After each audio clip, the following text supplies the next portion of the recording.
Hola a todos de nuevo. En esta parte vamos a ver cómo funcionan los resonadores de nuestra voz, cómo trabajarlos con los niños, cómo ampliar su registro a partir de el movimiento pancromático, que ahora veremos qué es.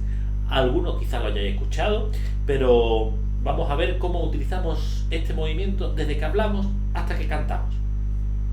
Bien, el profesor de música, nosotros como profesores de música, es interesante que... ¿habéis visto algo? Ahora os enseño la flauta de émbolo que muchos ya conoceréis. Es interesante que sepamos las nociones básicas de nuestra voz para transmitirla a los niños. Tenemos fundamentalmente tres tipos de resonadores. Este resonador aquí en el pecho, que suena, vibra, funciona cuando cantamos sonidos graves. Por ejemplo, podéis probar a poneros la mano y notar, sentir cómo vibra. El resonador o los resonadores intermedios en la nariz, que podemos probar cómo suenan cuando cantamos con NG.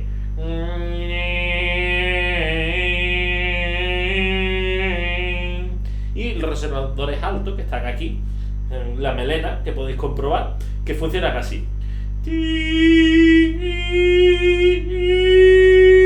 Estoy utilizando el falsete, pero está vibrando la parte superior de la cabeza. Es interesante que los niños vayan descubriendo esos resonadores. No tenemos que darle una clase de fisiología de la voz, ni mucho menos. Simplemente de forma natural, a partir del canto y del movimiento del sonido pancromático, irán descubriendo esos resonadores. Cuando hablamos, como os he comentado, utilizamos inflexiones del lenguaje. Es decir, nosotros no siempre hablamos igual, si no sería aburridísimo el mundo. De esta manera, independientemente del lenguaje que utilicemos, para ciertos estados de ánimos o para las preguntas, utilizamos siempre lo mismo. La misma modulación de la voz.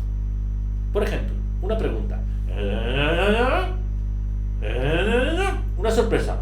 O extrañeza. Lo sabía. Y así sucesivamente. Estas inflexiones se repiten, como he comentado, en cualquier idioma del mundo. A partir de ahí podemos comenzar a trabajar con ellos la voz, el movimiento de la voz.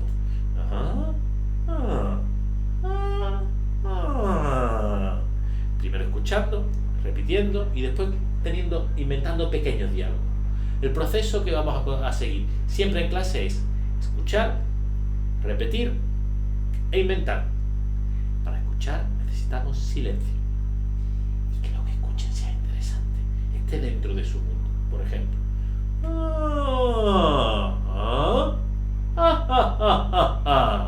y ellos repiten.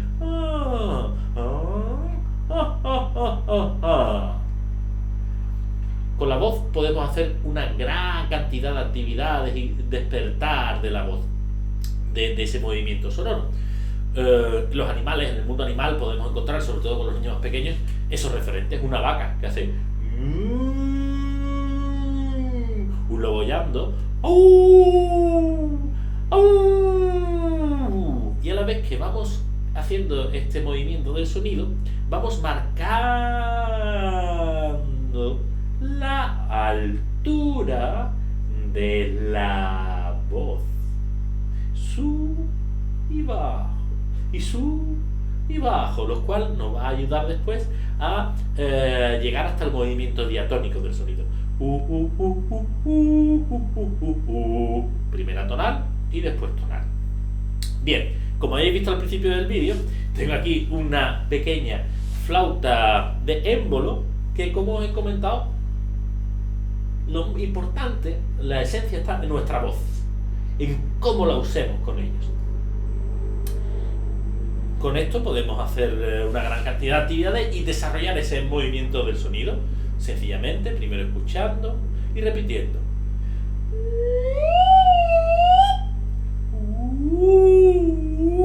Esta concretamente de Fuso tiene una tesitura que encaja muy bien con la de los niños de 5 o 6 años.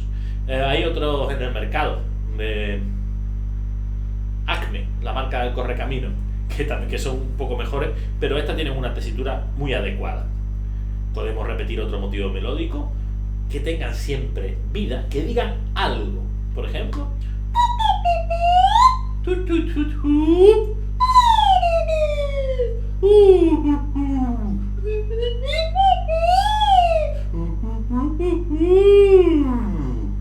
Claro, si nosotros esto lo usamos así y fu, fu, me muero. Tenemos que darle vida, insuflar de vida, como si fueran personas, personajes, entes vivos. Cada motivo melódico, cada pequeño trozo, fragmento. A partir de aquí podemos hacerlo de forma oral con los niños.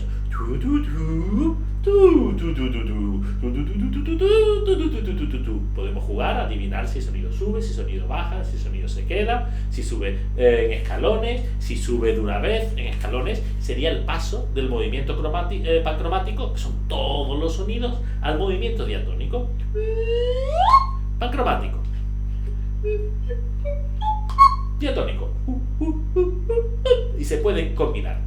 El movimiento pancromático no solamente es interesante a la hora de desarrollar los resonadores y ampliar el registro vocal de los niños, sino que también es un elemento muy rico para introducir el diatonismo y para asociar cuando el sonido sube y cuando el sonido baja, porque después de esto podemos pasar, que ahora veremos en la afinación y el sentido tonal, a los escalones.